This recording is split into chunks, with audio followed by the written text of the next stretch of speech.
Well, good morning, everybody, and good evening. Welcome to this startup event. This is in partnership with the Embassy of India in Washington, D.C., along with Department of Promotion of Industry and Internal Trade. We're honored and delighted to have Ambassador Sandhu join us, along with Joint Secretary Mr. Anil Agrawal, and our chairman, John Chambers, who is one of the leaders in startup community. I think it's important to understand why startups are important to nations and why startups are important to economies. Startups tend to create net job growth, while large economies, large companies tend to be stable. It's the startups which are the job creator. They also basically create new ideas. They innovate, and they innovate the economy. They bring efficiency to the economy itself. And at the same time, they come in with a lot of agility. They bring in a culture which is very innovative as in the time changes itself, and also develop leadership, which is the change leadership. So it is important to understand this startup scenario was launched by the Prime Minister a few years ago. And India now, we have almost 25,000 plus startups. Almost 20 plus are unicorn. And what we are seeing is a lot of them are coming to the US, and USISPF is in partnership, is getting them launched in the US economy itself. So once again, we're delighted, honored, and I'd like to welcome Ambassador Sandhu to give his opening remarks. Ambassador, over to you. John Chambers, and if you permit me to say, the icon of entrepreneurship, Dr. Mukesh Aghi, my dear friend Anil Agrawal, and distinguished startup participants. Let me first of all wish all of you a very happy new year. We look forward to a healthier, happier, and more productive year ahead. And we are starting the year with the startups. I have been looking forward to today's interaction for a while. I would like to thank Department of Industrial Policy and Promotion of India and compliment United States India Strategic Partnership Forum for helping us stitch together the mentoring program for Indian startups. Today is only a beginning. This is the first in series of events that are being organized by us with the support of DPIIT and USISPF. The young entrepreneurs who have joined us today are true representatives of India's aspirations. You are our dream, and you take us closer to our dream as a nation. The small solutions to big problems you offer are very significant. Your passion, inquisitiveness, and desire to make a difference makes you critical and central to India's growth story. We have seen the ingenuity of young, innovative firms during the current pandemic. Startups have helped countries in going digital, in work, education, and health services, thereby bringing out their best in an extraordinary situation in which the world found itself.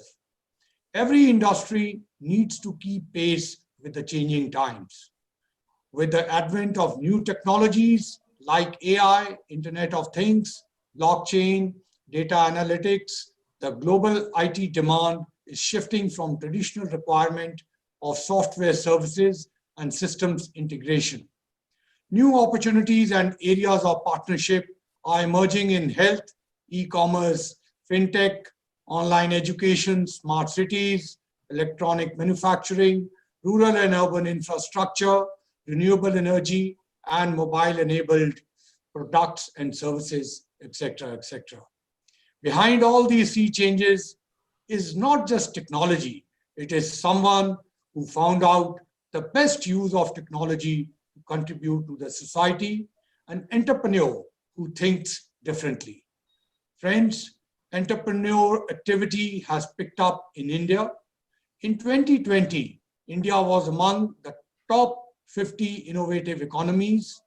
Today, India is the third largest startup ecosystem in the world and is home to 21 unicorns valued at $73.2 billion. Some estimates more than 50 unicorn startups might join the unicorn club as early as 2022. According to a recent report, Indian startups raised $9.3 billion until mid-December this year. A little below 2019, but definitely encouraging considering the current pandemic. It is because of people like you who are not averse to taking risks and were not deterred by the challenges. People like you continue to think out of the box. People like you put all your efforts in creating a better life around you. Rise of Indian IT companies, large talent pool, increased expendable income of Indian middle class, and availability of capital have contributed to the growth of India's startup ecosystem. More recently, increased usage of smartphones, access to internet, and recent reforms to push digital finance have given further impetus. There have also been a significant push from the government through initiatives like Startup India and Digital India. Indian startups are steadily evolving into global entities, creating business products and solutions for global market. The Bay Area Silicon Valley is world's topmost innovation hub, accounting for, I'm told, more than a fifth of global venture capital investment. Its success has been hard to replicate elsewhere, even with sizable investments. The important ingredient that is often found missing elsewhere is the culture of Silicon Valley, helping fellow entrepreneurs, even if competitors, without exception or returns. It is called paying it forward. I'm delighted to note that a sense of fellowship and community is slowly making its way into the Indian ecosystem as well, to inspire and handhold young founders. 3 cities, Bengaluru, Mumbai, and NCR Delhi, have changed the face of modern India and find a place among the famous global startup hubs. Cities like Pune, Hyderabad, Ahmedabad, and Kolkata are counted amongst the emerging startup hubs. We need to do more to be counted amongst the superstar hubs. India and Silicon Valley have a close relationship spanning over many decades. As Mukesh mentioned, Prime Minister Modi's visit to Silicon Valley in 2015 signified the importance of entrepreneurial bridge and partnership. I was there as Deputy Ambassador then. This is a journey which we have commenced years ago. Friends, I'm delighted that the symbiotic relationship is growing steadily. Indian programmers, engineers, and entrepreneurs are providing their skills, and that too in sizable numbers, to US companies. India is also a leading R&D hub for many of these companies. US-based venture firms have been investing in the Indian talent and are amongst the largest players in the field. In fact, Silicon Valley companies and US tech-focused private equity firms have invested significantly in India's tech sector over the past several months. Bay Area Silicon Valley is also central to growth strategies of many Indian companies, bringing innovation to the doorstep of customers with the help of startups. In the US, startup ecosystem is developing beyond Silicon Valley, and big economic centers like New York, Boston, LA, Chicago, Philadelphia, the Research Triangle in North Carolina, Portland, etc., are gaining prominence as emerging startup hubs. This has opened up new opportunities for collaboration for Indian entrepreneurs. We would like to see more of these bonds. It is with this in mind that we have devised the mentorship program for Indian startups. Apart from policy, regulatory, and funding support, mentorship is vital for startups. Their experiences and knowledge, their successes and failures become invaluable inputs for the young startups to avoid pitfalls.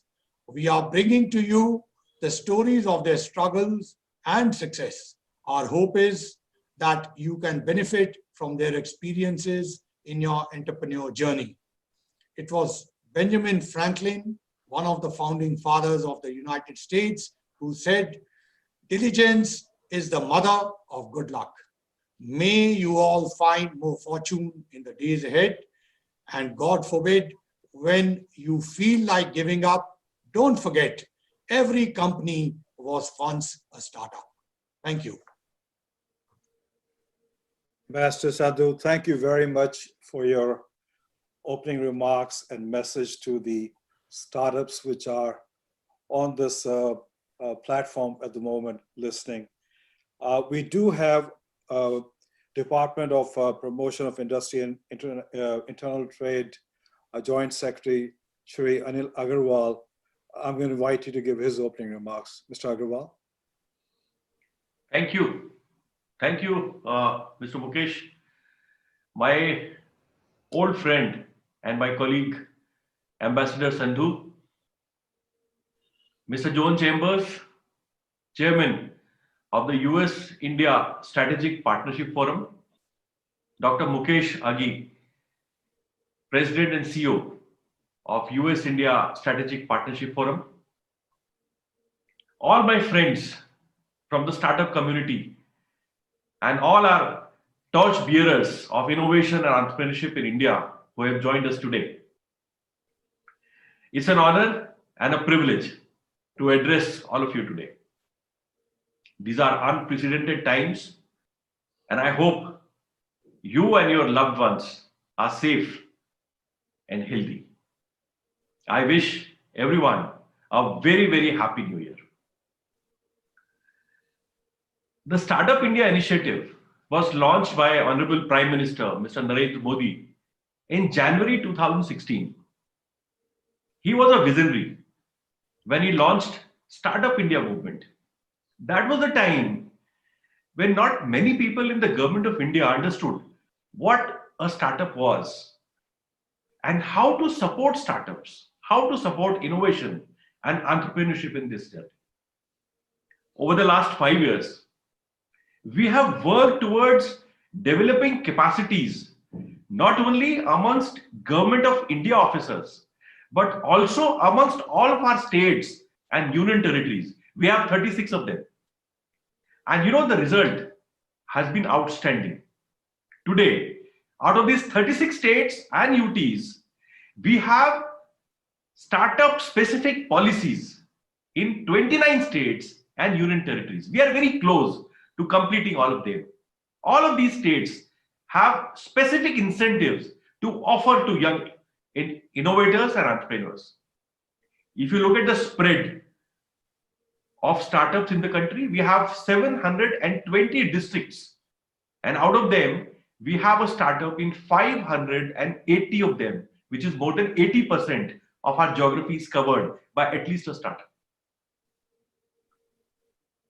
Today, we have more than 41,000 startups registered with us. And if you look at their composition, they are classifying themselves into 47 different sectors and more than 207 subsectors. They have generated on an average 12 jobs per startup. They're mind-boggling figures. We wanted to know what is the quality of these startups. And with that in mind, we instituted the first ever National Startup Awards last year.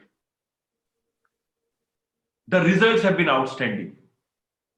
We divided the startups into 12 different sectors of economy. After a detailed process conducted by domain experts, independent of the government, we selected 192 startups to present before the juries. And 36 of them were adjudged the winners in different categories. And I want to point out the eligibility conditions that we had put for these startups. Everyone must have a product in the market. They are not idea state startups. Everyone has been doing a business. They must have trade specific registrations, and they must not have defaulted on their payments to anyone. So what we have is a group of young entrepreneurs who have been checked that they have been doing their businesses ethically. This is a group of people that we are now supporting.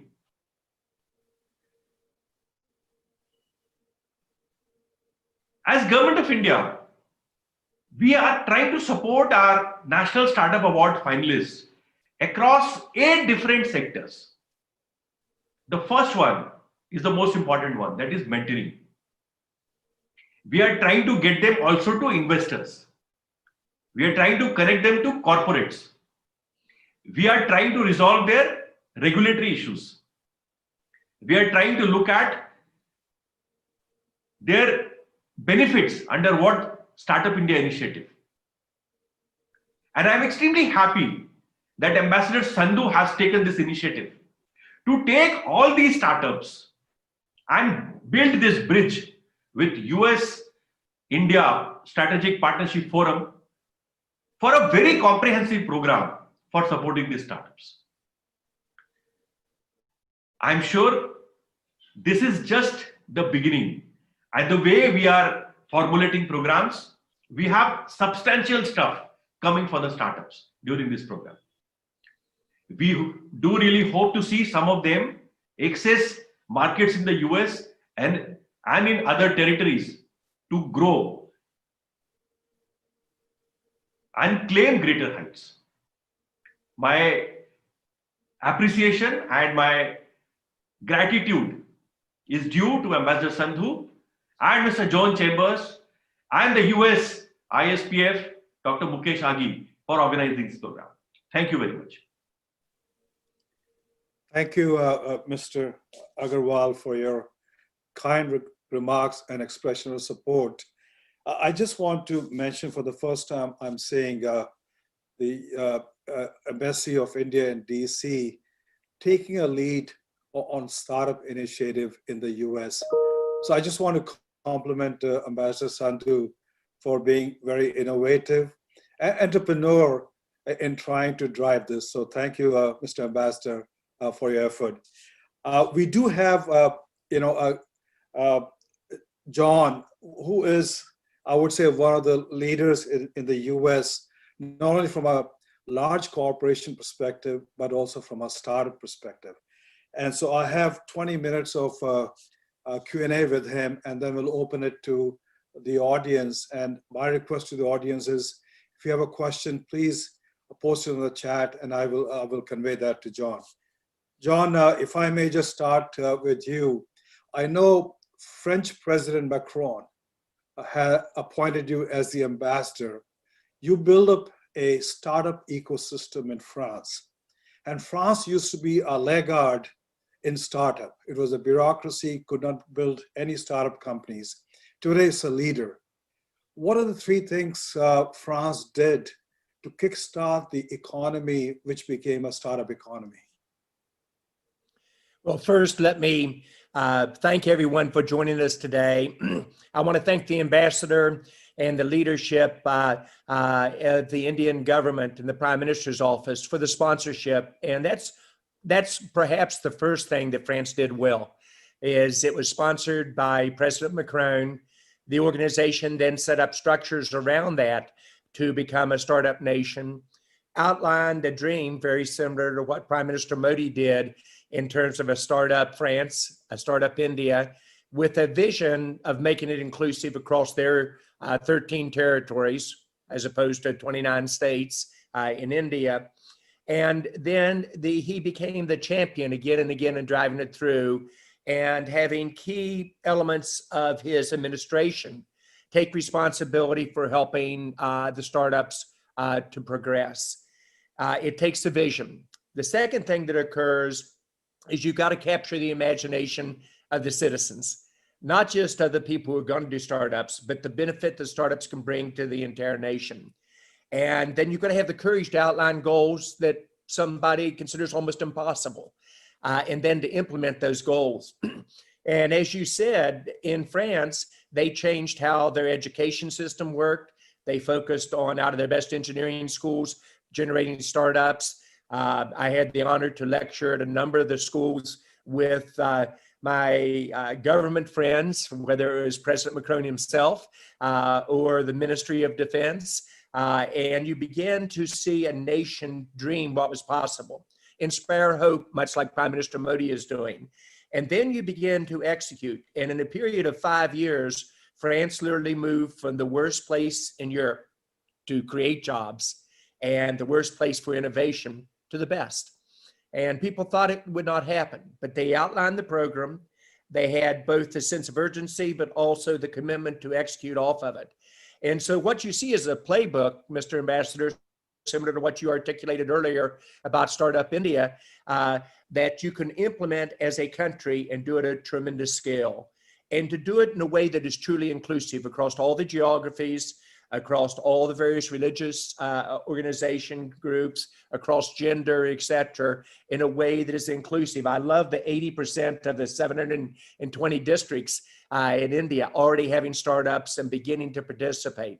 So in technology terms, I think we crossed the chasm in India about this going mainline. And now the key is how do we scale and grow? And that's exactly where France is. You focus on how many startups do you have? In India, the example of 41,000. How many of those are unicorns? 20 of them are today, or 21. How many can be in 3 years? 50. And you build the program and drive it through.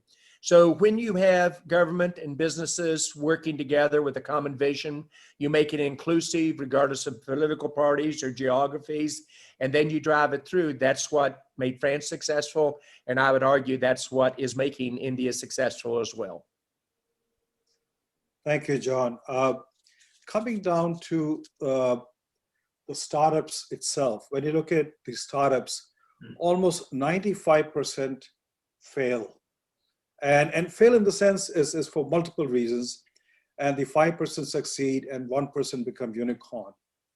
What are the fundamental differences between success and failure among startups?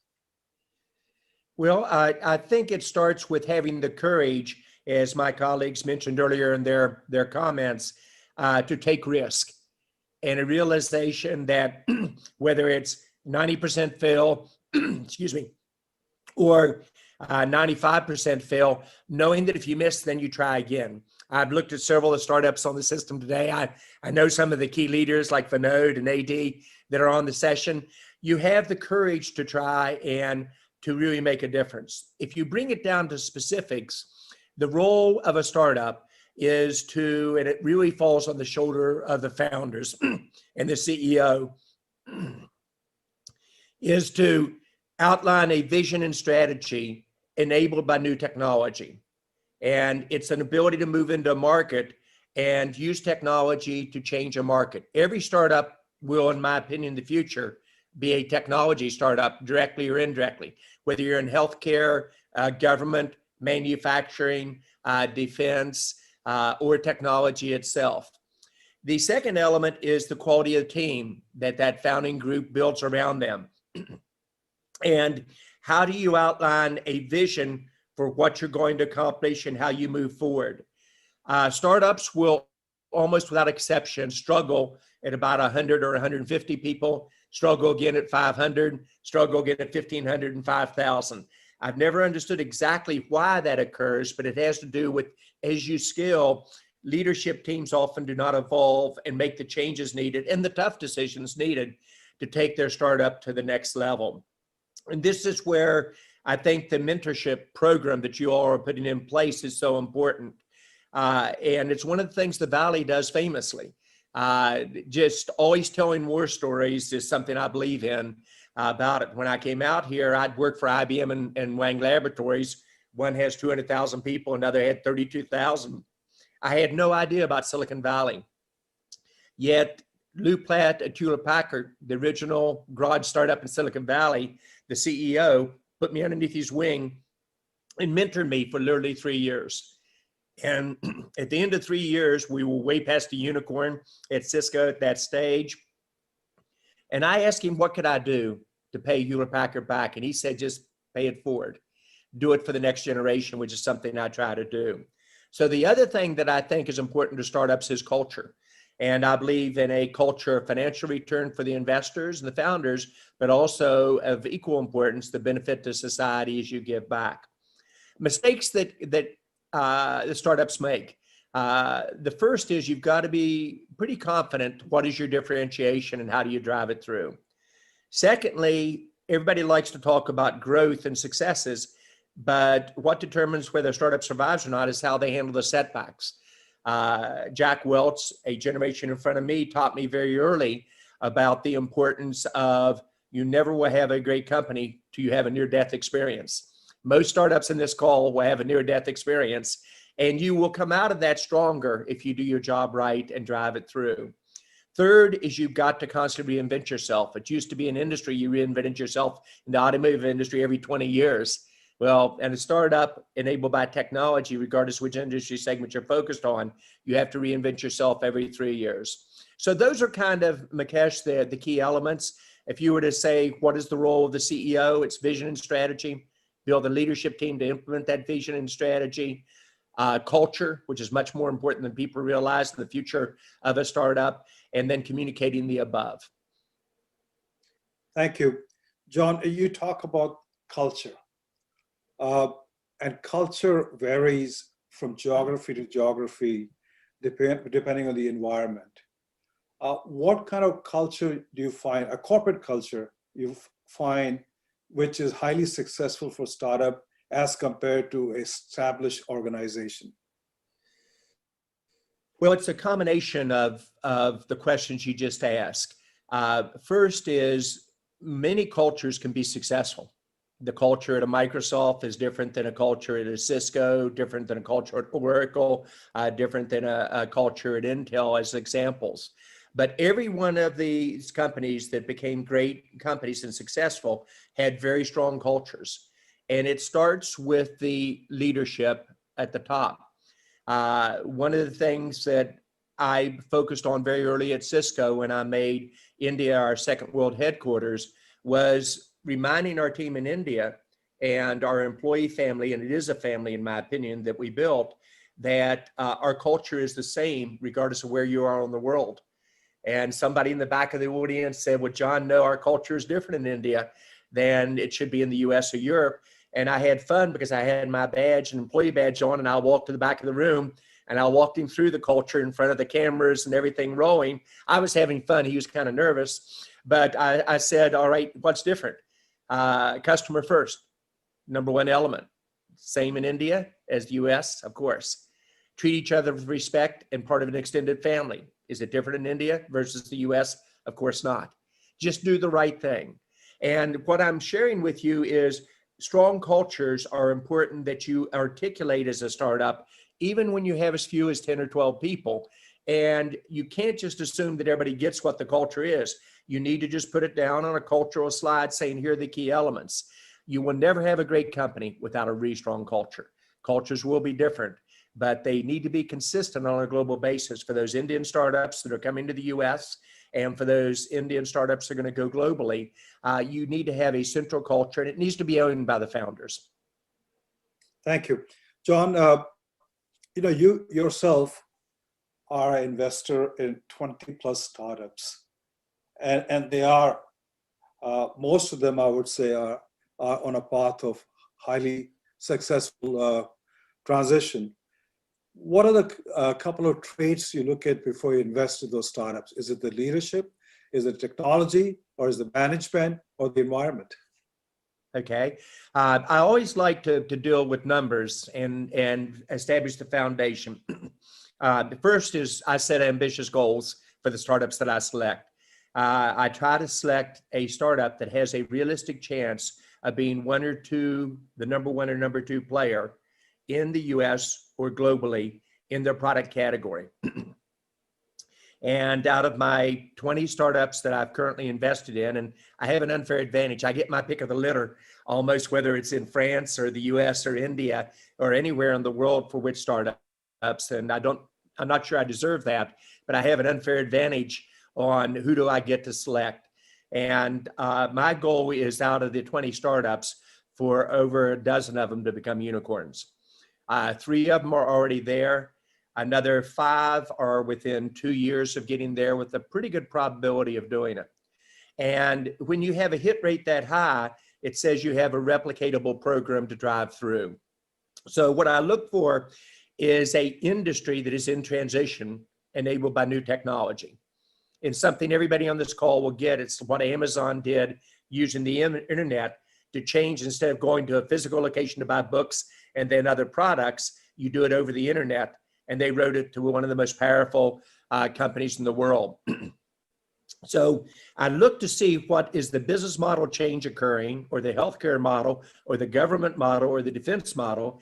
And then I look for the new technology that is going to fundamentally change that.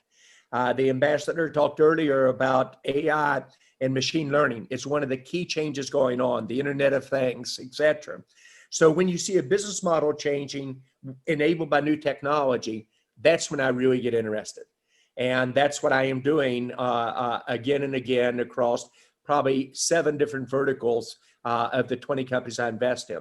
Then I bet on the CEO and the founders. And I bet on them with the intention that I'm not a believer as a VC. My job is to change CEOs. It's the reverse. The most successful venture capitalists will usually tell you that the companies that perform the best looking backwards were almost the ones, without exception, that the CEO they bet on was the one that they exited with 5 or 10 or 15 years later.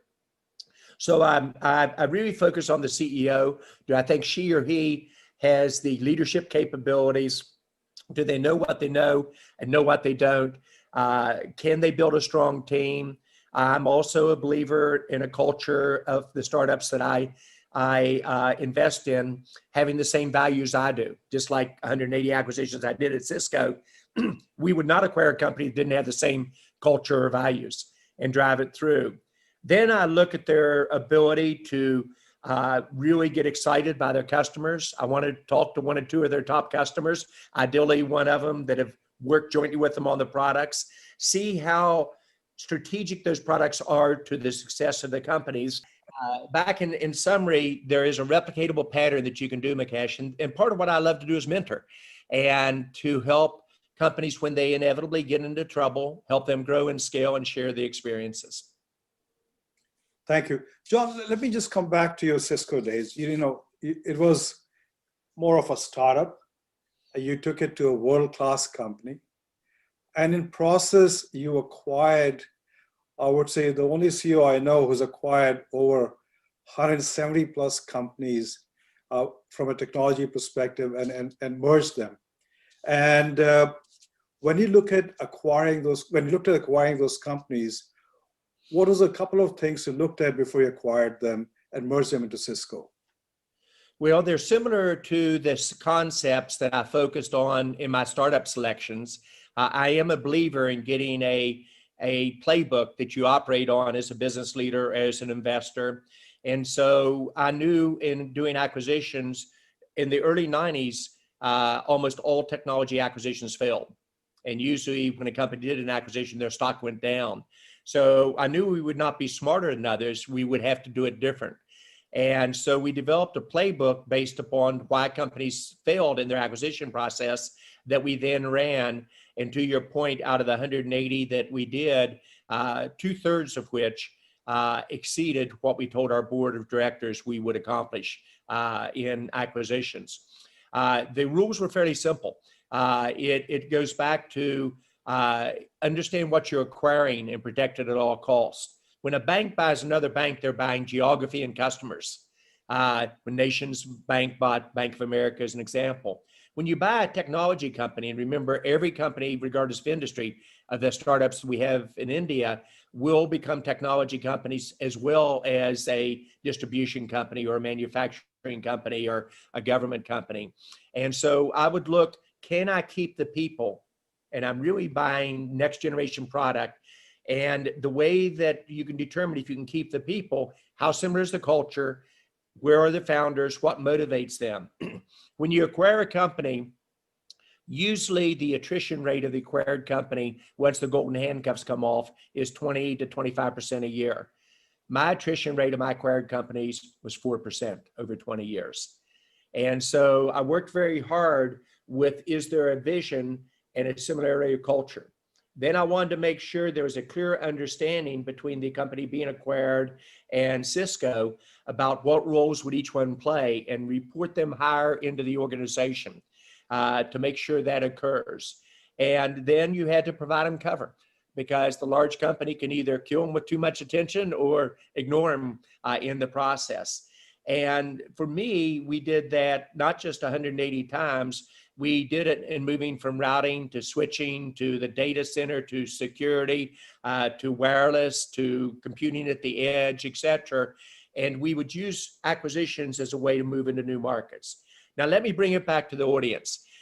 It's surprising how often the startups are now starting to acquire even at an earlier stage. So as you do a startup, and it's something USISPF could do, maybe just develop a quick playbook for doing acquisitions. And on the acquisitions, you want to make sure the cultures are similar. You want it to be, in my opinion, customer driven. Your customers, whether they're consumer or business, should tell you what to do. You want to make sure you're going to be able to hold the team and get the next generation out. Geographic proximity is a key advantage, although becoming less and less important in terms of the direction. And then articulating what the success looks like 3 years after the acquisition, almost writing the press release, both for the acquired companies and for the acquiring companies, and then sticking to that press release in terms of executing through it. So it's an art, but it's one that I'm seeing my startups, and 2 of them out of India, interestingly enough, are already doing acquisitions, even though they're only up to, a little bit over 100 or 200 people in the companies respectively. So doing acquisitions is something that I think startups need to think about. In terms of your exit strategy, probably only about 10% of you will exit with an IPO. 80 to 90% will exit with being acquired by somebody, for those that are successful as well. Thank you, John. John, you have a uncanny sixth sense of jumping the trend. You can forecast, and that's how you grew Cisco. When you look at the shift in trends in technology, usage, environment, what do you look for so you're able to move way ahead of the competition, way ahead of the curve itself? Well, I think in part the answer is the way you stated your question. I never believed in competing against competitors. If you're focusing on a competitor, you can do a lookalike out of the US, an Amazon lookalike or a Uber lookalike, et cetera. But most of the time, those real successful companies will get a market transition that is occurring and then ride the transition to a leadership role. And so I would always focus on what is the market transition occurring. And I'd listen to my customers and listen to people that are knowledgeable in the market. And then when I see that transition occurring, that's when I bet very aggressively. So examples that I think your audience could appreciate. The hottest area in artificial intelligence and machine learning right now is the customer experience call centers, but it will go across the whole companies. So when I see a company like a Unifor that was founded in India and growing very well with a brilliant young CEO, but a great founding team together, I see the capability of a market transition changing, enabled by new technology, a CEO that I think is really good with a great team around him that customers loved. And then I look at how do I help them grow and scale and navigate through the tough times, et cetera, and develop a unique mentoring coach process in terms of the direction. So I focus on getting the market transitions right. And I do that by listening to customers. Then I play it back to customers and say, here's what I'm seeing. Do you see this? And then you identify the early movers and shakers in customers that are willing to take the risk. A startup India, a startup France, and a startup Israel are the top 3 startup nations, in my opinion, in the world in terms of scaling with a program really to drive it through. And so you've got to locate the leaders whether it's in government or businesses, that will literally foster this type of environment with a crisp understanding of the goal and the courage to change things. Everybody says they want change, except when it affects them. And if you're going to really do startups well, you have to have courage to constantly change. And often the hardest person to change in a startup is the CEO themselves, to change him or her in terms of how they transition as you get to be 100 people, 500 people, 1,500 people, 5,000, and how does the leader evolve as you occur on it. Common mistakes people make in that environment is they stay with the entire team too long. There are going to be some people that can scale with you and some people that can't. I'm a huge believer in family within the company. That's not necessarily something that every startup needs to have at all, but I do believe in it. So it's hard to choose one of your family members when suddenly they can't scale. But yet, if you don't evolve your team as you move forward and move that family member to a role that they can do and not necessarily be the head of engineering anymore or the head of sales anymore, that's the mistake that often startups make, is they as they evolve, they don't evolve their leadership team as well. John, you have unicorns in India and others who are looking at US market to enter. And they're looking for mentors, they're looking for platforms, they're looking for, around, Series C, D funding itself. What would be your advice to them? Should they come to the US market because it's highly competitive, or they just go to other geographies itself? Well, my advice would be the following. First is you do want to find mentors. One of my major worries about France and India early on is, even though both India and France had very large, big corporate conglomerates, they did not have a startup community that you could get mentors from and learn from their lessons and learn how to share that. Now, the cool thing is with technologies like Zoom and Google Meets and Microsoft capability and Cisco capability, you can suddenly mentor in a very unique way. The first element when you begin to think about moving outside of India is, have you really got your product solid? Are you really ready to compete on a global scale? And the best way to find that out is really to take your product and part of your leadership team to the US. It's a much more competitive environment, but it also, if you address the segment of the market, which is not just 25% of the world's GDP, it's probably 50% of the world's early acceptance of startup technologies on a competitive scale, then you know if you're ready to go global. So the first thing I would try to do if I were a startup is be successful in India. And then if I really felt the product was differentiated enough and it was solid enough, I would then bring it to the US. And this is where I think USI and India Strategic Partnership Forum can play a role. And I think you all are playing a very aggressive role. How do you uniquely able that transition between the US and India? I think the two most strategic partnership countries in the world, to make that happen smoother. Now, interestingly enough, and I did this in preparation for today's meeting, out of my 20 startups, over 50% of them have first or second generation India diaspora in their founders. And so I think the culture of Indian startups being successful in the US and people immigrating to the US is one that works well and I focus on as well. But what is fascinating to the ambassador's comments, I found that the top startups in the US are now using India as their second location, not just for engineering, but for talent and culture as well. And I'm seeing the top startups in India view the US as their second location in terms of job creation, et cetera. And this is where I think the ties between our two nations can increase dramatically. I think it is the most strategic partnership in the world, and I think it has huge advantage for the startups that are on this call together. Thank you, John. I know we have 10 minutes left, and I have a lot of Q&A coming in. So Okay. let me ask you, Silicon Valley's success is it built a very strong ecosystem. Yes. And one of the principles was that the company has to be within 20 minutes drive of the investors so they can go meet, mentor, do whatever we need to. In the current COVID situation, that rule seems to have shifted. And if it has shifted, how it has shifted and what's the impact you see? All right, I'll try to move into a lightning round with my questions. I'll answer them in a tighter format. I think the trend was already starting to occur, Mukesh, where people were learning through new technologies and the general public acceptance of those new technologies that you could locate your employees almost anywhere in the world and that you could locate your investments almost anywhere in the world. There will still be the probability of the closer the VC is to their startups, the higher the success. But it used to be the rule of thumb was your success rate dropped by 20 or 30% the minute you got on an airplane and dropped by 50% the minute you had to leave a country. That is changing very rapidly. And the new technologies, I think, contribute to that, but also the terrible challenges that COVID presented to us, both for people's lives and loss of lives, forced us to do business in a different way. And I don't think it will ever go back.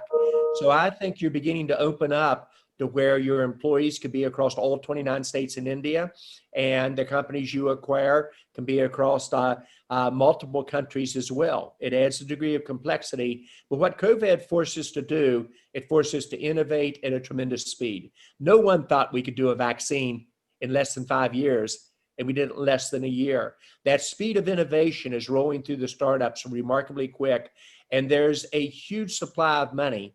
And I know it's often difficult to raise, especially the Series B and C money in India, but there's a huge supply of money, the likes of which I've never seen in my career, that is behind the capability to move fast and to fund these new concepts and ventures and opportunities together. Thank you, John. Question, if you have to offer 3 suggestions to CEOs as the founding principles to take organization to next level, what they would be? Compete, what I said earlier, against market transitions, not companies. Build a great team with a very, very strong culture and be customer driven. Those would be the 3 founding principles that I would focus on. Thank you. Another question, the startup leaders are caught between is board of directors vision and investors vision. How do you balance that between the VC community and the board of directors community? Well, this is a tricky one. It's what I enjoy kind of coaching the startups about their board and their investors. The vision and the strategy has to be done by the CEO and his or her team. And if the investors think their job is to do strategy for the company, they shouldn't have been investing in the company in the first place. Their job is to help on that. Secondly, as the companies become successful, you'll see their boards evolve from largely venture capital boards to more people who've been there and done it before. And that's where getting people on your board relatively early who have done other startups, who have experienced the growth or have the financial background or the go-to-market background that can help people evolve. But the board is there to advise and to help on the strategy and to do the investments of the startups, not to run the company. And that role should not get confused in terms of the approach. I feel very strongly about that, as you can tell. Thanks. Question from James Joseph. John, could you share some insight based on your experience of acquiring Flip video camera? Can startup negotiate a return of IP in case the partner decides to exit the business due to strategic reasons? Well, it's 3 things. First, let me be very upfront. Flip was an acquisition that I used very aggressively to move into the video market at the home. I already had the set-top boxes technology-wise. I already had the global service providers using our routers and switches to move video around. And I believe that home generation of content would be a logical move into the consumer. The concept may have been right, as Apple showed with their capability. And Steve Jobs brought out the technology, held our Flip camera up on stage after I acquired them for $600 million and said, this is a great product. And my team said, see? And I said, watch what comes next. He said, I'm going to give it to you for free. He outmaneuvered me. And once he did, we were beaten. And so I closed the $600 million acquisition. And it is the one acquisition that people talk about even today about the one that I missed. It wasn't in my top 20 in terms of size of acquisitions, but yet it was one that I missed, and I had the courage to actually change quickly. So I have no regrets about taking the risk, but once I saw it wasn't going to make it, you have to have the courage to close it. The technology at that time would not have continued, in my opinion, at a successful rate. We looked at selling that or allowing the founders to run with it as an option. It was not an option.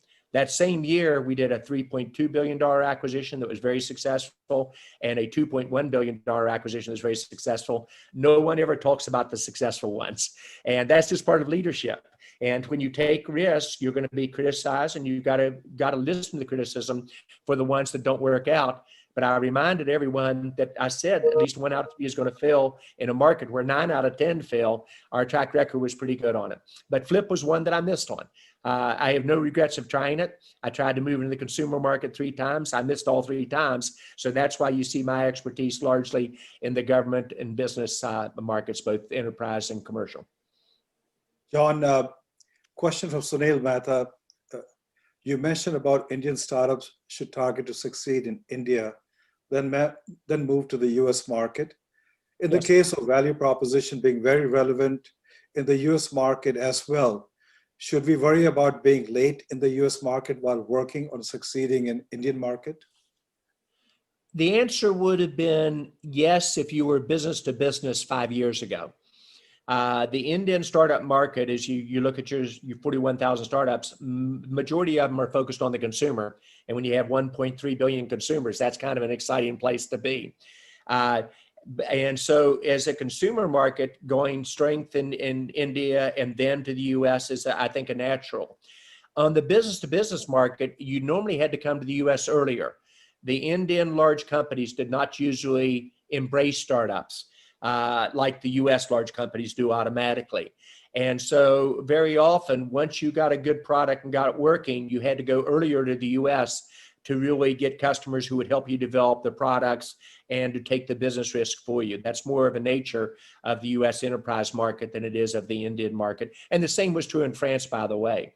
However, that's starting to change. I now see the enterprise companies in India, whether it's the large banks, whether it's the consultancy groups, et cetera, starting to interface to startups in a different way. So I believe today it is the right way to do it. Get it going first in India, then move rapidly to the US, then go global would be my standard playbook.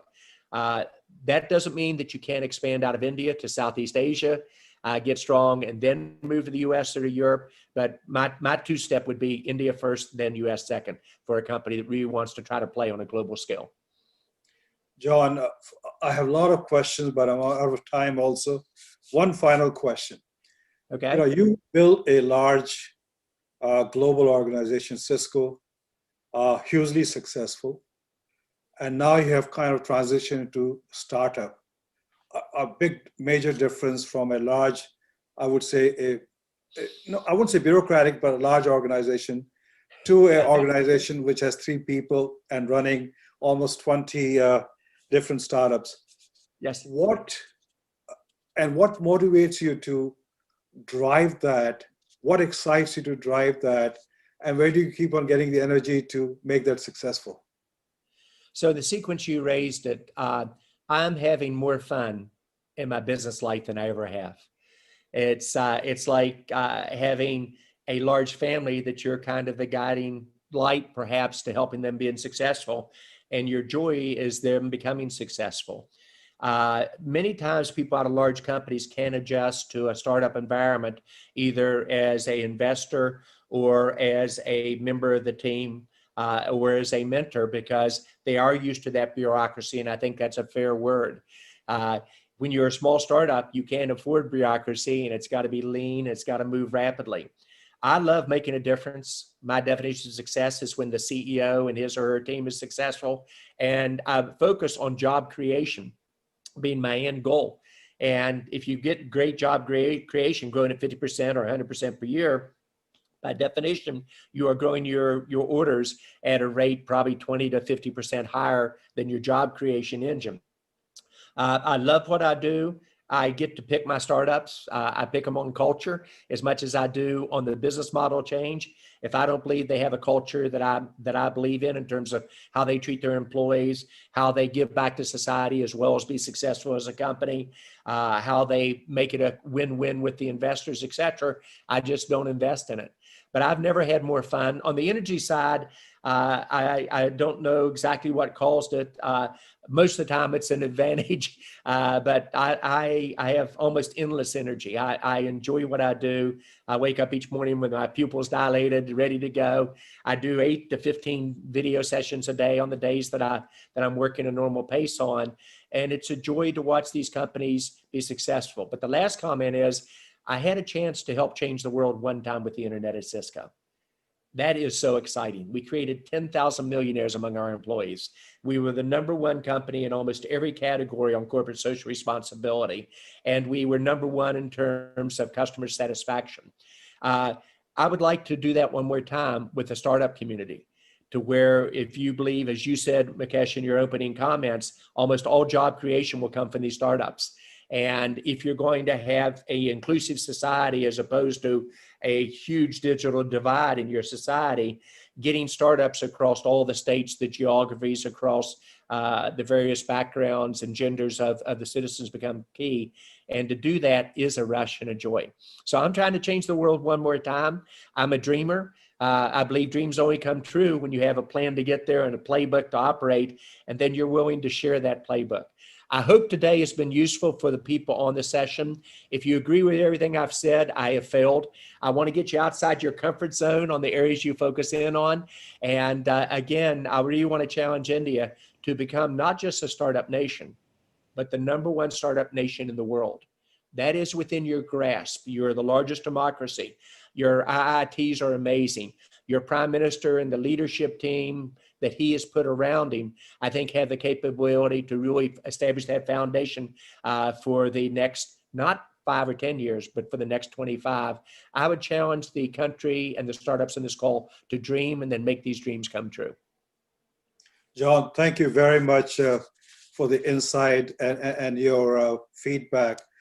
We appreciate it and we feel honored you took the time. I just want to say thank you to Shri Anil Agrawal and Ambassador Sandhu for taking the leadership, because I strongly believe that US-India relationship will get much more cemented on startup scene by creating investments and jobs between the two nations. So thank you once again for taking the time. Over to you, Dipti, for the break, and we go from there. Thanks a lot.